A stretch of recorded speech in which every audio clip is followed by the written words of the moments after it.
no one knew anything about me or my expectations on the field. So I knew that this is what I have. I'm going to show you what I have and continue to develop what I have. Dude, so we got Swaggy J with us here today. Josh Hader, man. Thanks for hopping on Keep Swinging. Absolutely, man. Thanks for having me. I never thought when we first met that I would have been calling you Swaggy J, but I saw it on Maria on your wife's Instagram page, so I figured I might as well just incorporate it off the jump. I love that. That's definitely not self-proclaimed, but she had to give me a little flair. Now, I want to bring up this picture, but the more that I look at it, the more I'm like, man, I think every single recording I look like this. But dude, a little throwback action right here. So I got yeah. Haterade back in 2013, man. Check out that hat. It's got some good color. It looks like a floral print. Yep, I remember that. We were in that little cubby hole, like so right at where the audience, where the fans kind of go out, where the concourse is. We went into that little room, and it was just right in the left corner. I remember that day like vividly, like everything that was going on. That was the All-Star game in Low A. Yep. Yeah, that was a good time, man. Dude, some of the best memories ever. It happened there, and it was cool because you played for Del Marva, so we got a chance to hang out a few different times. And like when I think about how far, I know I was texting this last night, but when I think about how far that we've come, and it's so cool sharing this journey, man. It's like it's the craziest dream come true, and to see us grow as like family, wives, and dogs and stuff like that, man. Like it's a crazy connection, man. I love it. It is. I'm glad we stayed connected throughout the years too. I think that was the best part. We kind of just seen the journey together, and we lived it together. So I think that's the cool part about, and just the experiences we got to experience over top of everything was it was amazing. Yeah, it makes you appreciate everything so much more. And I was half kidding, giving you junk about this Swaggy J and like maybe not as cool of a look back then. But dude, your boy, I don't know what I was thinking with these sideburns, man. I love it. Literally the worst sideburns possible. My buddy Capco, who's just a kid around with me, he'd be like, dude, you don't have sideburns. Why are you trying to grow them? And yeah, you got some sideburns right there, man.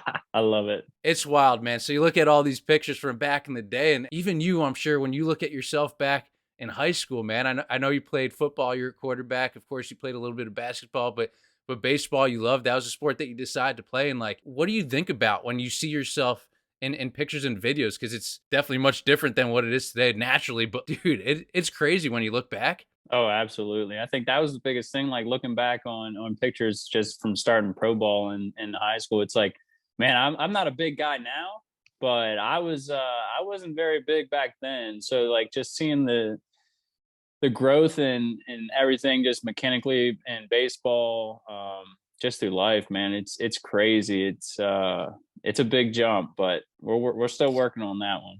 Dude, you were 140 at one point. Yeah, I might have been less. I might have lied a little bit on that. It was probably like 130, and I was like, let me sound good by 140. Dude, I'd have to lose a leg or an arm in order to get down to a 130 or 140. I'm glad we're not at that stage right now, but yeah, it's crazy, man. I tell you what, the most important thing, eating the right foods and lifting some weights can do a big difference. Yeah. So one thing that is just so awesome about your story is that it started by getting drafted by the Baltimore Orioles. Like, dude, you were literally driving to Camden Yards as you found out that you got drafted, and you signed for $40,000, and you ended up just taking that leap of faith, going from high school baseball into the pros, man. That takes a lot of guts.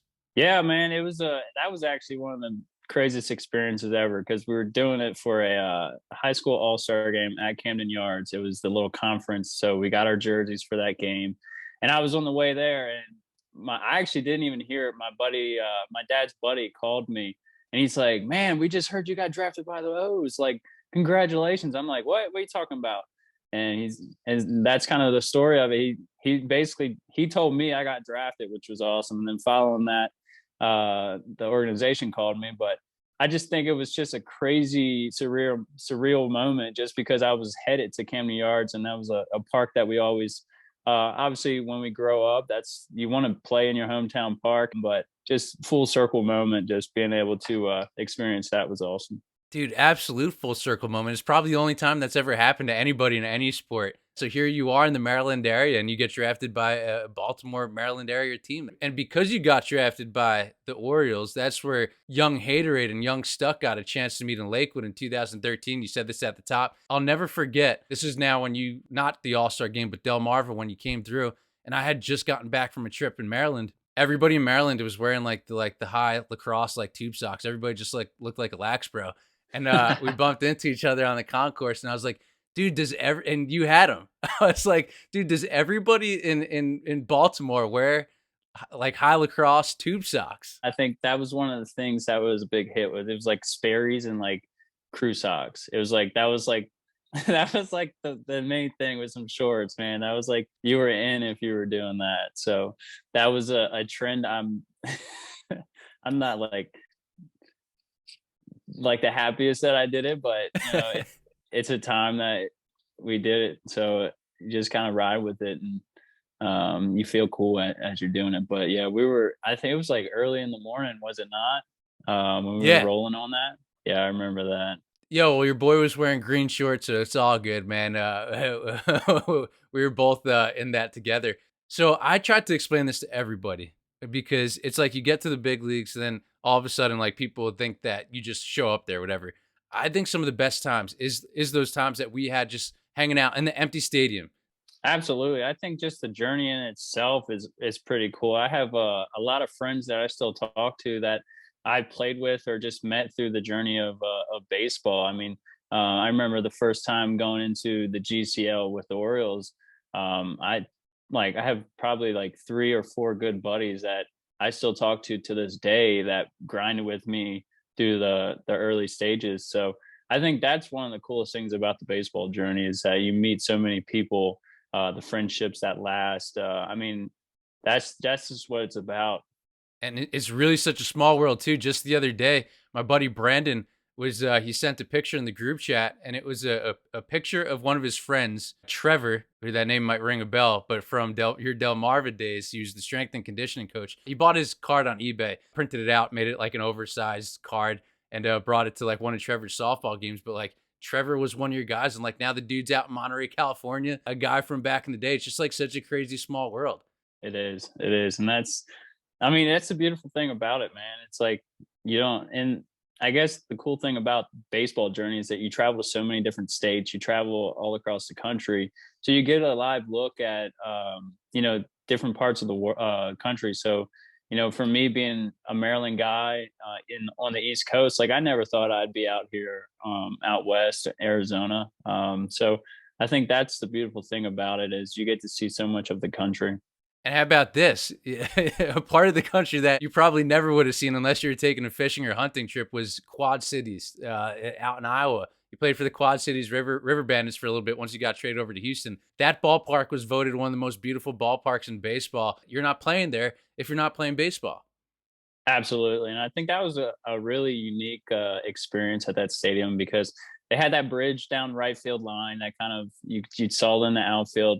And the cool thing about it is they had corn like growing on the side right by the bullpen, left field line right by the fans, and they actually just added a Ferris wheel to it as well. So a super unique, cool experience, and it's just a beautiful stadium. But I didn't experience it, but I know that there's a few times where the stadium floods, and they still played games and stuff like that, but they would have to take a bridge across the water to get to the clubhouse slash field. Yeah, I know exactly what you're talking about because I saw it when I went out to Iowa because Becca's got family out there. So we went to the ballpark and the fence that you're talking about, it's almost like a fortress because it blocks all the water and the bridge is right there. And I don't think I would have been out there had it been not been for Becca and her family, which at the time we were dating and now wife.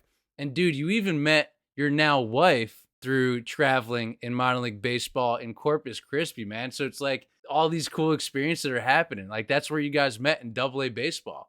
Yep, and to this day, that's how it goes. And like you said, that's the craziest thing. It's like where you go out through the country through baseball. Like if I've never played baseball, I would have never met my wife. And I think that's the beautiful thing about it is Like I said, you meet so many people, you interact with so many different people throughout. So meeting my wife in Corpus and going to play putt putt with her, letting her beat me, that was the biggest thing. I had to let her beat me in putt putt. Nah, but no, she won fair and square. But I always tell her I let her beat me, just kind of make it not feel so bad. But no, to this day, it's a beautiful thing. Yeah, she even posted on Instagram. She said it might be a good picture, but his putting skills aren't as sharp. They still aren't to this day, so I'm still working on that one. Well, your game definitely got a lot better. I guess you could say off the putting green, because I saw that recently when you guys celebrated your anniversary. Man, that was a cool time that you guys had. We were in Newport. We had a little picnic. Yeah, we had a little beach picnic. So that was a little time. We got some sandwiches and just chilled. Really, it was one of our moments where we got to spend the time together when we found out we're having a baby. So that was kind of a very relaxing time. Obviously, celebrating our anniversary, but also celebrating the expansion of our family. So that's a big moment in our lives. Yes, sir. Congratulations, baby. Let's go. I wish I had Appreciate something you. in this, man. A little whiskey, right? That's nuts too. So it's like your life just unfolds, and yeah, sure, you get drafted in a later round, you get traded two different times, right? But you've even said this before in an Instagram post. It's like whether you get drafted in the first round or in the 40th round, this is a chance for your dreams to come true. And I was just talking with Kenny Lofton. I sent you that picture the other day, and he said, because he got traded a ton at the end of his career, and he said, one man's trash is another man's treasure. And dude, we don't talk about stats here. And I know you got a ton of crazy stats that lead the league in this and all this other stuff, that everything that's now available. We're not going to talk about any of that. But like, dude, if you know anything about Josh and his current baseball career, the dude is just an absolute stud. He's electric on the mound. And man, congratulations, dude. What a career you've had so far. And I'm just like so happy for you.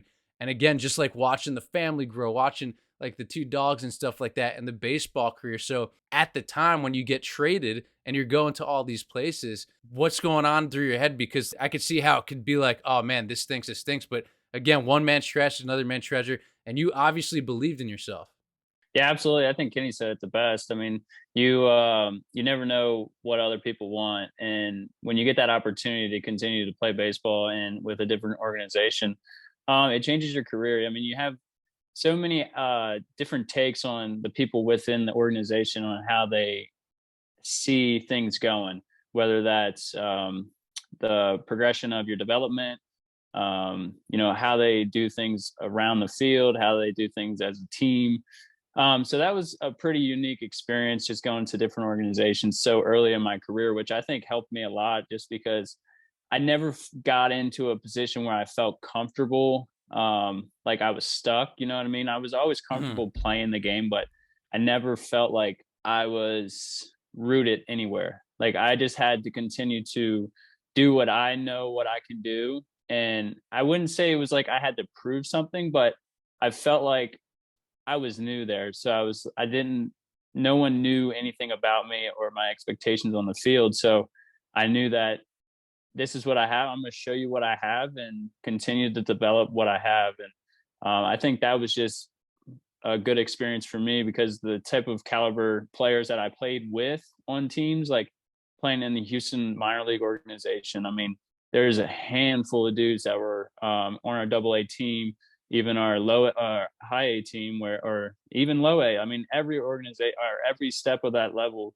through that organization was top caliber dudes. And it made you want to be better as a player, and just continue to try and reach the top, which helped me out a lot. Dude, and that translate not just into baseball, but for anything that you're doing, like on or off the field, and any sort of career. For anybody who's listening to this, like you could literally do and apply what Josh just said about just being in a new place, just showing what you're made of, and just making all those new connections and networking and stuff like that, and just be on your own trajectory. Just believe in yourself. And dude, 2019, when you made the All-Star game, when we were both out there, I was just so stoked to see you because the eventual team that you made it to the big leagues with was the Milwaukee Brewers, and they don't come through New York as often. Those types of moments where, and I know I said this before, just about like just thinking about today and just reliving some of these things in my head, and you're just so grateful for them, all these experiences throughout all the years. Just seeing each other there, it's almost just like we went from Lakewood in that like little corner wearing tube socks and Sperry's and green shorts and shitty sideburns to now at the biggest stage and at the best stage of your profession. That I just thought was so cool, just chopping it up inside the clubhouse. But like, talk about a testament to all the hard work and dedication that you had and that you persevered throughout your entire career. Yeah, I think that's a cool thing, man. I think at the end of the day, just being able to relive those moments and just kind of full circle everything with you and it was an awesome experience. But I think at the end of the day, like you're gonna have things that you're gonna fail at. You're gonna, there might be days where you're doing the best you can, and it may just not be enough. But you got to keep on striving for the best. You got to stick to your routine, stick to the good habits that you have and apply those every day because the more consistent you are with what you do, the better you'll get. So there might be times where, I go out there and give up 6 runs, but that doesn't define or determine the hard work that I put in. The more that you keep doing it, the more that you put your mind to it, it'll eventually pay off once you keep doing it. Dude, let's go. Chills, baby. Oh. So from that All-Star game, did you take home any memorabilia? Because that's pretty cool, man. Like you get to play with a lot of great players. Some, like I was saying before, you don't see all the time because you're not playing against them all the time. But what'd you take home with you? I gotta see where I have it. So I made this little poster, and I'm a little bit artsy on my Photoshop. I don't have to take you to my thing, but so I made this little poster that I got signed by everybody. Let me see. Out of everybody we've had on this show, nobody has ever kind of created their own. Yo, let's go. Wow. All right. So describe that for everybody you can't see, but this is, dude, this is one of the coolest. Wow. Yeah. So this is awesome, man. yeah. So what I did was obviously we were in Cleveland, Rock and Roll Hall of Fame's there. So that I went with that theme. And then I have an outdoor company called Stricken Outdoors, which that's our logo up top above the top of the head of the guitar. All-Star game with the flag, Cleveland, put all that stuff in there. And then I got everybody to sign it, which was a really cool piece for me. And then 2018, this is where it started. I got our Stricken Outdoors flag and I got everybody to sign that. I was like, you know what, man, let's do something cool. So I was messing around on Photoshop and I came up with that and just kind of took off. Dude, that's unreal. I not gonna lie, man. I'm kind of surprised by that. That was that I wasn't expecting that. That was one of the coolest things I think I've ever seen memorabilia wise, and it's so personal to you.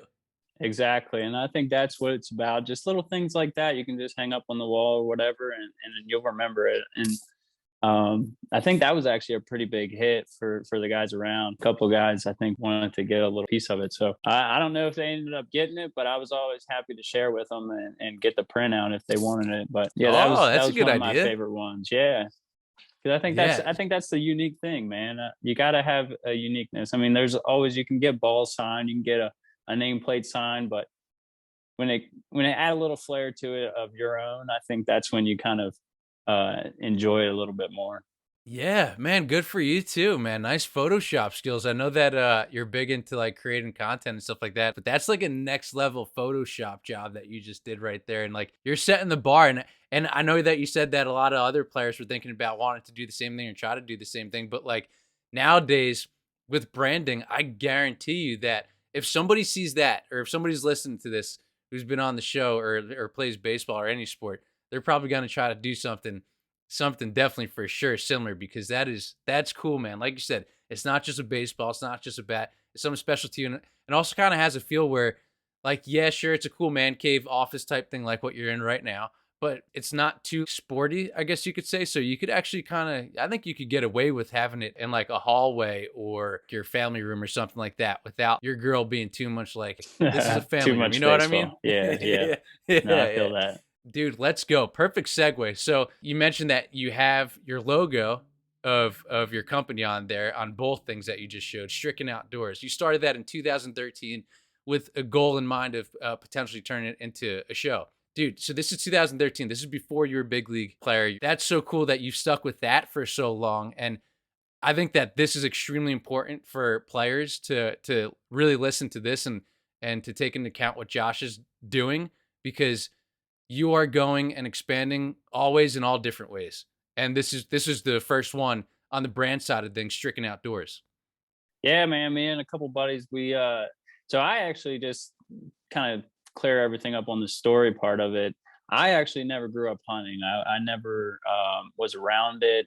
My basically childhood was baseball and stuff like that. So growing up, I met a buddy named Edgar in middle school. We used to skate, do all that stuff. But in high school, he's a big hunter. His family hunted, so he showed me how to go out and hunt one time, and sat at the bottom of his tree stand. He got climbed up in the tree, and after that, I was hooked. That was when my hunting career started, and that was about 2012, 2011, I want to say.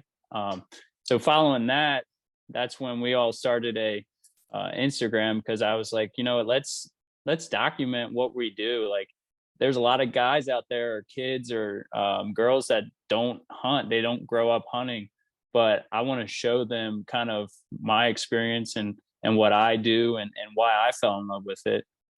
So I wanted to just share that passion that I love and with my boys and kind of like that little circle that we have. Because I mean, I think that's important. There's a lot of things that we don't grow up doing, but you may find out in your life journey that you actually really love. So just being able to share that passion was more of the backstory of Stricken Outdoors. The fact that you're showing how to do it safely, right? Like Yes, it's an informational type thing too, where it's just like, hey, this is the correct way to go about it, or the right way. And you mentioned kind of documenting it. Like, you're taking all the videos, you're taking all the photos, and it's all high quality stuff, man. Like, I've seen it myself. I'm sure a lot of people listening to this or watching this has seen it. So it's pretty impressive that you're able to be in the moment so much while documenting it, just to, again, like you said, share these experiences. And now that you're a big league player, it's like you have even more of a larger platform to share these experiences and for people to purchase the gear and all the merch that goes along with it. So it's like it's consistently growing. Like you said before, like, just you just have to be consistent with stuff. So this has been one of the consistents in your life. absolutely. Dude, my guy. All right. So you said you weren't always a hunter, but it was the fishing that you really started with, or that you had done before that. I love seeing all the fishing pictures that you post. I think it's so cool. And I was just talking to Brandon Woodruff recently, and he was telling me how you guys went on the whole entire trip, the weekend with the Major League Fishing, and just had such a crazy, crazy experience. But can you just share with us what exactly that trip was, what it was like? Because, dude, it was so cool, and it was for a good cause. Yeah, I think that's the biggest thing is what MLF was trying to do. The foundation, they brought a bunch of big league guys, and we paired up with Major League Fishing anglers, and the goal was to get fishing in that sport out to kids and help raise money to introduce kids to this sport. And that weekend was a lot of fun because we were able to raise a lot of money at casino night for the foundation. There's a lot of great sponsors that help get this together. And then obviously the anglers and their families coming together and doing this with us. I mean, we were in an awesome cabin that set us up perfect. They had, you know, a pond, stock pond that had all the fish you can dream of. I mean, it was like crazy 8 pound fish. And then following that, we went out to the lake and we had a little tournament, which was a lot of fun. Got to actually learn a little bit of from the anglers and how they go about fishing, what they look for. So it was just a great experience all around. And then at the end of the day, we went up to the weigh-ins. We weighed our fish. Got to interact with some of the local people out there. Signed some autographs. Um, just had a great time. Yeah. So who won? I didn't even see. I want to say it was Lane and who was it? Lane and who else Because was I know it? there was you, Woody, obviously, Jace Peterson, Jake Peavy. Jake Peavy was out there. I think it was Lane and Peavy's son, but I want to say that was them that won it. Yeah, I think it was Bobby Lane and Peavy's son that won the tournament. And yeah, I can't remember what size fish they won it with, but off the top of my head, I think it was Peavy's son and Bobby Lane. So Dan Jennings, the Dan Jennings that was there, was that the player or was that the dude who used to be in the Marlins front office and he managed for like Yeah, 50 yeah, games? he wasn't the player. Oh, it was that guy. Yo, when I came across that while researching, I was like, how has there not been an E60 or something on this guy, Dan Jennings, who went from the front office to the dugout to manage the Miami Marlins? But okay, all right. So from an outsider point of view, when I'm looking at all the pictures and the photos and the videos from him, I'm like, man, this is so cool because it seemed like it was almost like a bachelor slash bachelorette type party weekend where, like you said, you got to raise money, playing card games and stuff like that, and of course, be in the outdoors, be on the lake like that, dude. Such a cool trip, man. Yeah, absolutely. It's one I hope we continue to do, and just grow the awareness to the sport. I think that's the ultimate goal for it, and get younger kids out there and enjoy nature. Like I said, there's not a lot of people that grow up outdoors, and just to get the opportunity to maybe get a fishing pole and catch a fish could change someone's perspective on the outdoors. Being from the Jersey Shore, of course, I've gone fishing before, and the most recent time I was out around New York, the boat was just absolutely huge. Shout out to my boy Esteban if he's listening to this. Dude's an absolute boss. Our group of friends were on the top part of the boat, just like having fun, doing like the usual that you went on a boat, having a good time.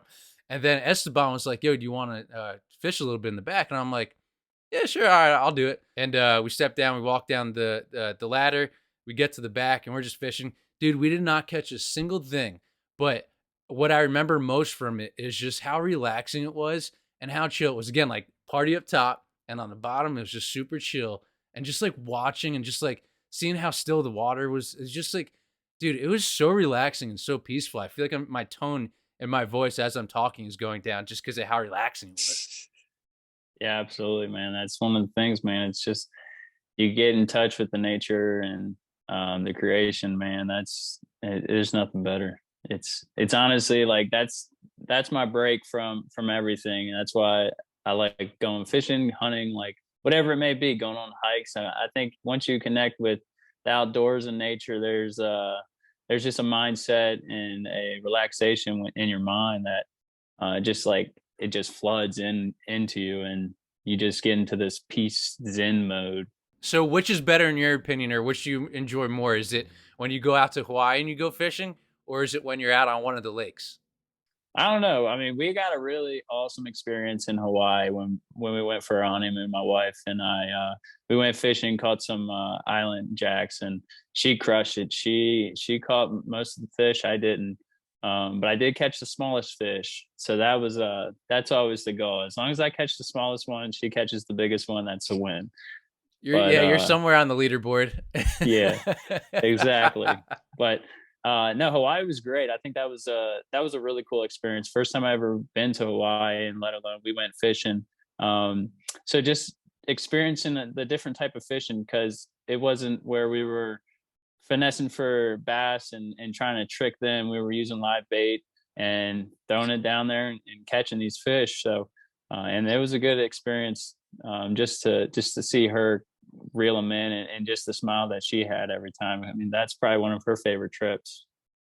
Oh, big time. It looks like a ton of fun. And so check this out, right? So we got Major League Baseball player, we got stricken outdoors, we got now you're going into Major League Fishing potentially, or at least another avenue where you could take your talents and your growing brand, right? And then you have the YouTube channel, which you've posted some really cool videos there. You've answered questions from fans, which dude, you look super relaxed on camera, and I absolutely loved it. I thought your delivery was great. So coming from somebody who's worked in TV and does this for a living, man, I thought you came across very well on the camera. So nice Appreciate job it. there. Yeah. It's a work in progress. Yeah, like everything, right? Shoot, even this. Yeah. So then you think about that, and then like you're creating this content, and it's like high quality content too, man. You're going golfing, and the video quality is just absolutely insane. And like you're giving sports fans more than just you on the mound striking out a bunch of people. You're letting them into your life, which I think is so huge. It's just kind of like building a personality and building a brand. But that's so cool that you have that brand awareness and that you share those experiences. Yeah, I think that's one of the things that I wanted to share with the fans. Just that I'm more than a ball player. I do things like normal people. I do things that other people enjoy, and I think once you show that to fans, they feel it's more personable for them, and they can connect in a way of whatever I'm doing. I mean, I like doing video games. Hunting, fishing, golfing. So there's so many things that I enjoy that people do that watch baseball. So I think when you can connect more than just one way, and that would be baseball, and when you can show them another avenue that you like to do, I think that's where you get a community built, and a fan base that supports you and what you do, and vice versa. Like, you know, I wouldn't be doing what I'm doing if it wasn't for the fans. So to be able to connect in a way that, social media and YouTube and just video connection, it brings it to a different level. And you are, I'd say, probably one of the like a handful of players in baseball right now, maybe all sports. I haven't really looked into too much like the NBA and NHL, but when it comes to that high quality production value, you have that. I know Alex Bregman has that, and like a handful of other guys. But dude, like you really do a great job with that. And yeah, man, your golf swing, holy shit, dude! From the left side, I know you hit over 400 on the baseball field in high school, but your golf swing, man, like it's pretty nice to watch. Not gonna lie, I'm not trying to blow smoke up your ass, but I'm being dead serious, man. It's a nice swing. Thanks, man. I've been practicing a long time. I started in 2013. My buddy actually, Duke, when we played in GCL, he gave me his clubs. He had like a little combo starter kit. He's like, dude, take these. I'm getting an upgrade. And after that day, he gave me those, and I was like, I'm done. Like, this is my favorite thing to do. Even though I was trash, I mean, I could barely even hit the ball on the ground, which is insane. Like my swing, like I would have to find videos, but my swing was just horrendous. Like I wouldn't if it was just bad. I didn't even go into the course for like the first 3 years because I was like, I can't show up at a course looking like this and trying to hit a ball. It's just no way. So I stuck to the driving range for a long time. Okay. Did you get lessons? Like, how to get better?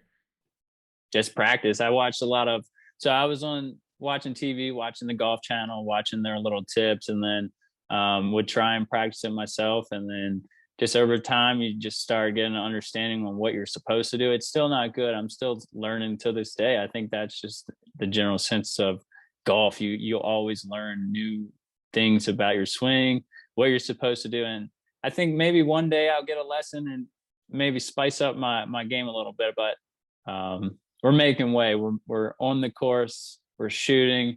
I haven't dropped down. My lowest score was like 82, but recently it's been in the 90s. So trying to stay that down. I think the short game is where I slack a little bit. So if I can get that, we'll be sitting pretty. As long as you're not going over the century mark, I think you're in pretty good shape. Absolutely. Dude, all right. So we're talking a lot about just all these different avenues and paths that you've gone down. Right now, if you're watching this, you can see the JH on Josh's head and JH71. So that's your brand. For everybody who wants to know how do you come up with the 71, you were 17 for most of your career. Then when you got to the Brewers kind of have that like 17 that quote unquote retired. So you went with the 71, the opposite of it. But dude, the logo looks sweet, man. So you're big into, obviously, like we said, the bow hunting, but JH71, baby. Let's go. Yeah. Yeah. JH71. I was chalking it up one night, drawing out some designs. Got a little help from the agency. They kind of put the logo together on Photoshop, and then I tweaked it after that. But that's how it came. 17 was not available. So we switched it up. We're like 71, and I think that was the start of the new number for me. 17 was a number that we always ran with in our family. My sisters had it, my dad had it when he played.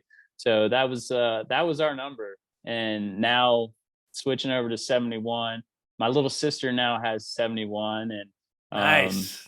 so I think that's our new number legacy, and just continuing to build with that. But like I said, like I think this is the start of showing people outside of baseball my brand, my lifestyle, and what I like. So just to connect in a merch way, I think that's a cool thing. We'll have drops and limited edition items in the future, but this is the start of it. The hats and the logo. So yeah, Dude, I love it. The adjustable strap hat. yeah, the cotton, they call it the dad hat, is Yeah. what they Yeah, call which it. So it's that's all you're quite gonna be fitting wearing. almost. Yeah. And I don't know if you could even do this. We might have to hit up Kyle to ask him, but the Boys of Summer shirt that you had done with the Athletes brand a while ago, do you see yourself kind of like dabbling in that a little bit with some of like the cool different type of creative looks or whatever? Or do you think it's going to be somewhat kind of simple, just the logo, kind of like what it is right now? Like, where do you see it going? That Boys of Summer shirt was sweet. I appreciate that. That was a good little collab we had. But yeah, I think that's kind of where we're going to grow. We're going to go into some of the designs. I think that's where the limited drops are going to come through. Just special edition stuff like that. But have a little bit of mix of the logo of the brand, and then also have designs on top of that. So we got. I don't want to spill too much of what we got coming, but we're definitely be on the lookout for a few designs, collabs, and it's going to be fun. It's going to be a fun little journey. Dude, I guarantee you, whoever's listening, watching this, if they haven't already said to themselves, "Man, I want to start a side hustle." If you're an athlete, and you're like, "Damn, I gotta come up with the logo. I gotta start creating content." You probably are right now because you've literally done so many different things. It's so awesome, and there's already players who are inspired by you and what you're doing, like Nolan Gorman. I was just talking to him the other day. Wildlife Adrenaline, starting his own line and doing some things. He said he got the idea from you, so it's like you're having an impact and you're just being a good role model in a sense where it's just like, dude, you're not just a baseball player and you're going to make the most maximize this opportunity that you have. Absolutely, man. We only play this game one time, and not for a long time. So we have this short window, and when we can connect with these fans, we can connect with different people across the world. And I think whenever we can use that opportunity to grow, and this is more than just the game. You're growing your personality, your brand, and being able to relate to other people. Because I think a lot of times, a lot of people think that when you're thinking about baseball players, that we don't do the normal stuff. You know what I mean? We don't go out and get ice cream. We don't eat the junk desserts or whatever it may be. So just like little things like that. But when you continue to put yourself out there and show people what you like to do, and they come to the realization that, hey, he's just like me. He does what I do, and I think that's where you can connect. Yeah, big time. The dog posts, man, those are super relatable. I love dogs. I know you see Piper all over the place, and everybody listening, watching this does too. But like, dude, you're two dogs, man. Riggins and Riley. First got Riggins, what, in 2018? Yeah, 2018 we got Riggins, and then followed up in 2009. Yeah, 18 we got Riggins, and then 2020 we got Riley. So Okay, during Riggins has quarantine. been, yeah. So she was Okay. our COVID dog, but we were able to take Riggins around, travel around different cities, and he was able to be, really. He got to experience the lifestyle of baseball. He got um, he got the city life. He got the Midwest life. He got it all. He was able to enjoy pretty much the whole country. He was able to travel with us because we were able to take him on the plane and travel with him. So it was a lot easier to expose him to that. So I mean, he's just a happy little boy. He loves people. So it's always cool to see. I mean, when you come home to your dog's always happy. There's never a bad day for your dog. I feel like they always bring light to you and into your day. And that's what the great thing about dogs are, man. It's the man's best friend, I guess you can say for sure. Yes, sir. And Riggins sounds like the closest thing to a human possible. He was even there when you had proposed to Maria. Yeah, Like he was yeah. there. He was a puppy too. He's got to experience the whole life. Now he gets to have a little brother. So we'll see that next journey for him. Now Riggins is an Australian Shepherd. Yes, and then Riley is a mini Australian Aussie Doodle is what they call it, but she's an Australian Shepherd and Doodle. Where'd you go? Was it Wyoming or Montana where you took a road trip out there? Yeah, we went to Montana, but where was it? We went to Sage Lodge. I don't remember the city of it, but it was beautiful out there. A lot of mountains, open plain fields. The dogs loved it. They got to run around off leash and just yeah. We drove up there from Arizona, so it was like I want to say it was like 16-hour drive, I think. So it wasn't too bad. Yeah, we stopped in Salt Lake and then followed up in there. And then I got to see some snow too. We were in Idaho. We passed through Idaho, and they had probably 6 inches of snow. So they were able to go crazy in the snow. They loved it. They don't get to see it much here, so it was fun to watch them experience that. Wow. Okay. I didn't realize that it was that long of a trip. 16 hours. Holy shit. All right. So did you guys take the truck up there? Yeah, we took the truck up there. We just stopped in Salt Lake. We went half and half. I want to say it was like 16. It might have been less, but it was somewhere around that. Who was sitting where? They sit in the back. We don't let them come up in the front, but they got the whole back seat to themselves. So Riggins likes to sleep on the floor in the back, and then Riley gets the full seat. Sometimes they'll switch it up, but for the most part, they're pretty chill. Did you have to stop much like during the 6 hours for them to go to the bathroom? Like, how's that? No, they're actually pretty good with it. We'll take them out whenever we stop for gas, or the wife has to go to the restroom, or I like. Well, that's when they get their potty breaks. But for the most part, they're pretty chill. They don't really have to go too bad. They get used to holding it. We kind of time out their food breaks too. Like we'll give them half in the morning, then we'll give them like a half a little bit throughout the trip, and kind of pace it out that way so they don't have to feel like they have to go too much. So cool. And you said that was the first time that they got to see snow. So when you take them out onto the water, onto the boat, like are they jumping in? And also too, man, that's got to be so chill, man. Just hanging out on the water with your dogs. Yeah, they love it. Riley actually, her first time was this year. We took her out to the lake. She loves it. She just likes to walk around the boat. They don't jump out, which is good. We don't need them hopping out and doing a little cannonball while we're driving down the lake. But no, they're pretty chill. They kind of try and lick the water while we're fishing, but for the most part, they just walk around the boat and hang out and enjoy it. I want to take Piper out somewhere, like onto the water, or just onto the beach. But I usually leave her on the leash because she's super fast, and I just feel like there's no, if she gets away, there's zero chance I'm catching her. And if she'd probably swim across the Long Island Sound from Connecticut to New York. But hopefully one of these days we'll get there. Yeah, we'll have to work on your Michael Phelps skills if she does that. Yeah. I guess wrapping up on the dog stuff, two of my favorite pictures of yours with the dogs is one where you were holding up Riggins like he was Simba. I thought that was pretty funny out in Arizona. That Yeah, was that was great. that was the proposal night. We were like, this is like the perfect moment, right? Yeah, we got to. And then the other one was he was at your wedding. Yeah, he got to experience the wedding. Oh man, you should have seen him when he was walking down the aisle. Our buddy Cody walked him down, and he saw everybody's face. He wants to say hi, and then he saw us, and he was all like trying to get to us. So, but he had a good time. And then I want to say part of I forget what part it was, but I want to say I don't remember exactly which part it was, but they were saying something, and he like answered with a bark. I forget which part it was, but it was like perfect timing. I'll get back to you on that, but when I remember it, it was funny. It was like perfect timing. Was he the ring bearer? No, he wasn't. He should have. We should have put it on his little collar or something like that. Yeah, yeah, why not? Man, we see all these different things on social media and just how you love to connect and be super relatable and you're going all these different paths.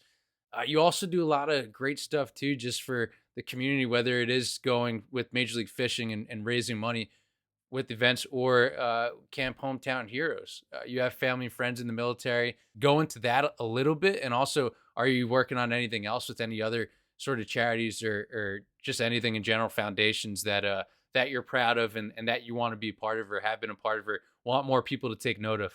Yeah, Camp Hometown Heroes is a great foundation. It's a nonprofit, and what they do there is amazing.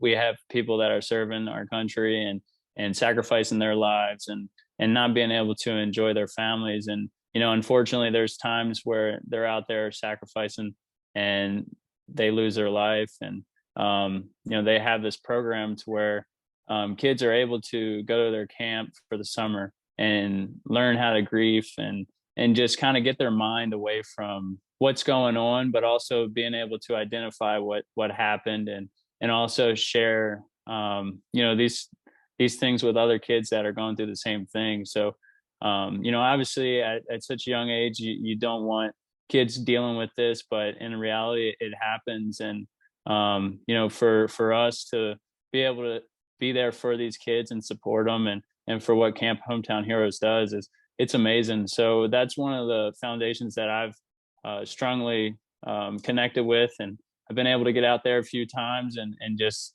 hang out with the kids and play games and just enjoy what they get to do there. So that was a great experience, and continue to stay connected with them. I think that's been amazing. Dude, my God, you're a good dude, man. I appreciate you, and I appreciate everything that you're doing too, man. Like, just and the friendship too, man. I love everything about what you're doing, what you've been about, and it's just so cool to hear all this from you and you share your story. And I want everybody to be able to follow you and follow your story and get some of that cool merch that you're rocking right now and just kind of follow along. So where can everybody go? Website, social media platforms. Where do you want all the listeners and the viewers going? Appreciate everything, man. It's been a great journey with you, and just to build this friendship that we have. It's been amazing. For the merch and for all that, we have a website, joshuahader.com or joshhader.com. It will link you to the website, and from there it has all the social media pages, Instagram, Facebook. It also has a store that you can get to shop. You can get all that merch, and Josh.Hader is my Instagram. So if you ever want to get in connection with me, I look through the DMs and I respond. So just hit me up if you ever want to connect and get together, link up. We also do Twitch. So if you're into video games, we have that avenue. We can connect through that. So I just like engaging in time with people and just having a good time. Dude, my guy, Josh Hader, Haterade, and Young Stuck. Here we are today. You went from a young dude from Maryland to Swaggy Dre and the Travis Austin lid drip, man. I love it, man. Thank you so much for hopping on. Keep swinging, brother. Hey, appreciate you, brother. Thanks for having me.